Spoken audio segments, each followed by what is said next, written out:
નમસ્કાર મિત્રો, કેમ છો મિત્રો?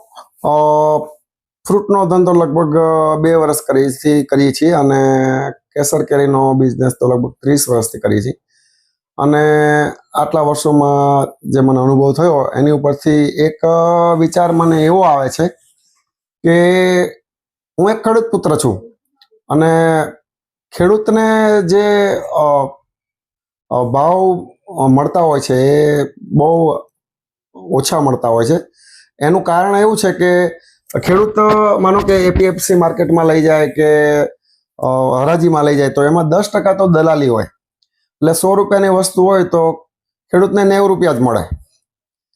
અને આપણો આઈડિયા વિચાર એવો છે કે વિદ્યાનગર આણંદ, અત્યારે હું વિદ્યાનગર આણંદમાં છું, તો વિદ્યાનગર આણંદના સરકમસ્ટન્સમાં લગભગ 50 કિલોમીટરના એરિયામાં કોઈ ખેડૂત એવા હોય કે જે ટેટીનું ખેતી કરતા હોય, તરબૂચની ખેતી કરતા હોય, ચીકુની ખેતી કરતા હોય, કેસર કેરીની બાગ હોય. ચરોતરમાં કેસર કેરીની એ બાગ ઓછી હોય છે, લંગડો હોય છે, પણ કેસર કેરીની બાગ ઓછી. પણ અહીંયા જે કેસર કેરી થાય છે સાઇઝ નાની હોય છે, પણ ટેસ્ટ તો એનો પણ બહુ સરસ હોય છે. કેમ કે અહીંયા જે કેસર કેરી થાય છે એ નેચરલી કેરી થાય છે. કોઈ ખેડૂતો કંઈ માવજત બહુ કરતા હોતા નથી એવું મેં જોયું છે. આંબો ઊભો હોય તો એમનેમ જ કોઈ પણ જાતનું ખાતર નહીં, પાણી નહીં, એ રીતે થતું. અને ખાતર ન હોય, પાણી પણ ઓછું હોય, એ કેરીની મીઠાશ કંઈક અલગ હોય અને નેચરલ પણ હોય. ઓર્ગેનિક કહો તો ચાલે એવું કહેવાય એમ. એટલે અહીંયા આજુબાજુના જે આંબાવાડિયા છે એ લગભગ એવા છે. ભલે અમુક બધા માવજત નથી કરતા એવું નથી, પણ માવજત અમે જોયું છે. હું આમ વિઝિટ કરતો હોઉં છું તો એટલી માવજત જે તાલાળા પંથકમાં કે કચ્છ પંથકમાં જે કેરીની માવજત કરતા હોય છે એવી માવજત નથી હોતી. એની રીતે જ કુદરતી રીતે જે કેરી થાય એ થાય. એટલે સાઇઝ નાની હોય પણ એક કુદરતી રીતે થાય છે એટલે એનો ટેસ્ટ જોરદાર હોય છે. એક તો પાણી ઓછું હોય. કોઈ બી કેરી ઓછા પાણીની કેરી હોય, પથરાળ જમીનની કેરી હોય. જો કે આપણી અહીંની જમીન છે એ પથરાળ નથી, રેતાળ ને કાપોડ જમીન છે, પણ પથરાળ જમીનની જો કેરી હોય તો એ બહુ સારી હોય. અને ઓછા પાણીની કેરી હોય તો એ પણ સારી હોય. ઓછા પાણીની કેરી હોય એ કેરી બહુ ઓછી બગડે. પાણી જેટલું વધારે પાવ એટલું કેરી મોટી તો થાય, પણ પાકતી વખતે ઘણી વખત બગડે પણ ખરી. તો આજુબાજુમાં આટલા આપણા 50 કિલોમીટરના વિદ્યાનગર આણંદની સર્કલમાં 50 કિલોમીટરના એરિયામાં જો કોઈ ખેડૂતો કોઈ બી ખેતી કરતા હોય, ટેટી છે, તરબૂચ છે, ચીકુ છે, કેરી છે, બીજું કાંઈ પણ, જાંબુ છે, પેલા ગિલોડી જાંબુ આવે, પારસ જાંબુ આવે, એ પણ હોય તો મારો ડાયરેક્ટ કોન્ટેક્ટ કરજો.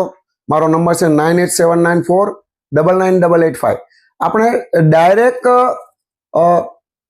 શું કહેવાય, B2B2C, મતલબ બિઝનેસ ટુ બિઝનેસ. હું વચ્ચે એટલે હું ખેડૂત એટલે બિઝનેસ, પછી હું એટલે બિઝનેસ, અને એન્ડ યુઝર એટલે કસ્ટમર. BBC, B2B2C.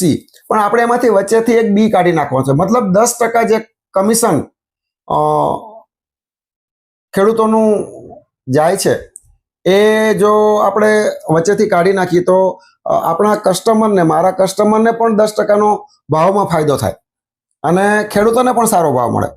તો ખેડૂતોને પણ ફાયદો, કસ્ટમરને પણ ફાયદો, અને મને મારું જે માર્જિન છે એ તો જળવાઈ રહેવાનું. કેમ કે વચ્ચેનું જે 10% કમિશન છે એ નીકળી જાય તો 10% કમિશન એટલે ઘણું સારું, વધારે કહેવાય.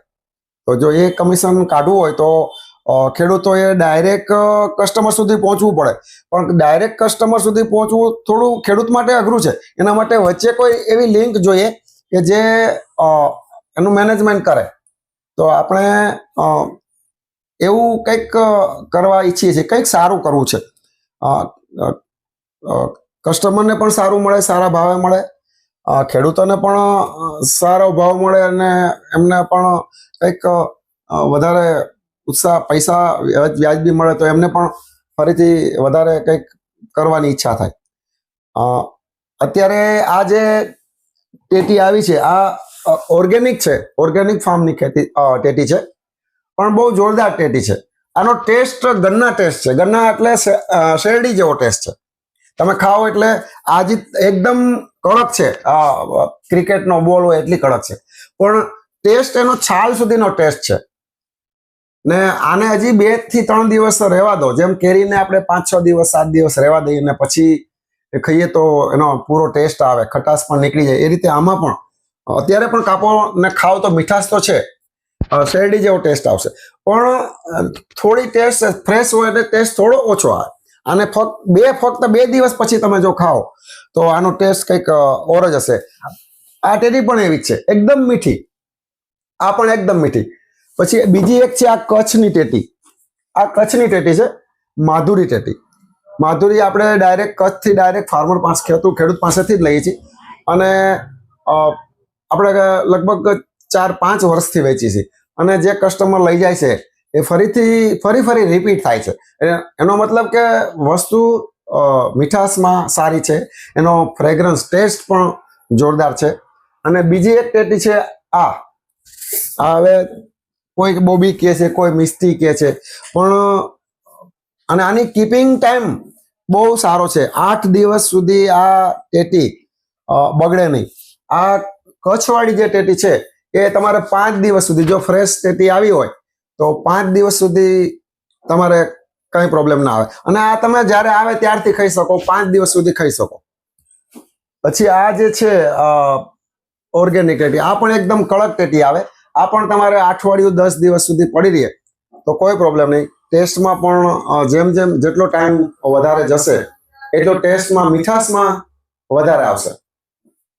આ પણ એવું જ છે. આ એકદમ કડક ટેટી છે, અંદર ગ્રીન આવે, આ છે વ્હાઈટ આવે, અને આ છે એ ઓરેન્જ આવે.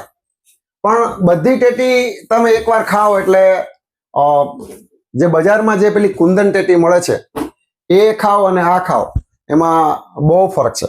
એટલે અત્યારે આજે તારીખ છે 13/4/2024. આજે આપણી પાસે આ બધી ટેટી છે, 4 અને ડાયરેક્ટ ખેડૂત પાસેથી જ આવેલી છે. અને આપણો પૂરો પ્રયત્ન એવો હોય છે કે બને ત્યાં સુધી ડાયરેક્ટ ખેડૂત પાસેથી લેવી. આપણે કેરી પણ ક્યારેય માર્કેટમાંથી નથી લેતા. કેરી પણ આપણે ડાયરેક્ટ ખેડૂત પાસેથી જ લઈએ છીએ. અને ડાયરેક્ટ ખેડૂત તો ડાયરેક્ટ એન્ડ યુઝર. તો એમાં ટ્રાન્સપોર્ટેશન તો થાય જ, જે બધામાં થાય, પણ થોડું ટ્રાન્સપોર્ટેશન પણ બચી જાય. અને બંનેને ફાયદો, કસ્ટમરને ફાયદો, ખેડૂતને ફાયદો. મને ફાયદો એ કે મારું સેલિંગ વધે, મારું જે માર્જિન છે એમાં હું માનો કે મને સસ્તી મળે છે એટલે હું ઓછા, મારો 10% મને ફાયદો થાય છે, એ 10%નો ફાયદો હું પાસ ઓન કરું છું કસ્ટમર સુધી. એટલે કસ્ટમરને 10%નો તો ભાવમાં ફાયદો થાય જ છે. એટલે ખાસ વિડીયો આ બનાવવાનું કારણ એ છે કે કોઈ બી આજુબાજુના 50 કિલોમીટરના એરિયામાં જો કોઈ ખેડૂત તરબૂચ છે, ટેટી છે, કેસર કેરી છે, ચીકુ છે, પછી બીજી પણ કઈ જે ફ્રૂટમાં, ટૂંકમાં વેજીટેબલ નહીં, ફ્રૂટમાં બીજી કોઈ બી આઈટમ હોય તો મને ચોક્કસ જણાવજો. આપણે કસ્ટમર સુધી, ખેડૂતથી ડાયરેક્ટ કસ્ટમર સુધી પહોંચાડવા માટે પૂરો પ્રયત્ન કરીશું. અને પૂરી ઈમાનદારીથી, ધગસથી, નિષ્ઠાથી લોકોને માલ પહોંચાડશું. ને આપણી ભાવના એવી છે કે ભાઈ લોકોને કંઈક સારું કરવું છે, કંઈક સારું આપવું છે. મારે તો બિઝનેસ કરીએ આપણે, બરાબર, તો મહેનત જે કરતા હોય એનું ફળ પણ મળવું જોઈએ. પણ એવું નહીં કે ચાલો લઈ લેવાનું, એમ લૂંટી લેવાનું, કે રિઝનેબલ. અમારો સૂત્ર છે royal, reasonable, reliable, A place you can trust. તમે મારી દુકાને લેવા આવો તો તમારી દુકાન છે એવી ભાવનાથી આવો, એવો અમારો પ્રયત્ન છે. તમને એવું લાગવું જોઈએ કે તમારી જ દુકાને તમે ખરીદી કરવા ગયા છે. અને મને એવું લાગવું છે કે બધા કસ્ટમર મારા ઘરના કસ્ટમર હોય એવું મને પણ ફીલ થાય, તમને પણ એવું ફીલ થાય કે ભાઈ સારી વસ્તુ મળે છે. તો મિત્રો, કોઈ પણ આજુબાજુ હોય તો જણાવજો. આપણે પૂરો પ્રયત્ન કરીશું લોકોને સારી વસ્તુ આપવાની અને ખેડૂતને પણ સારી વસ્તુ અને સારો ભાવ મળે એવો આપણો પ્રયત્ન છે. ઓકે, થેન્ક યુ, આભાર, જય રામજી કી.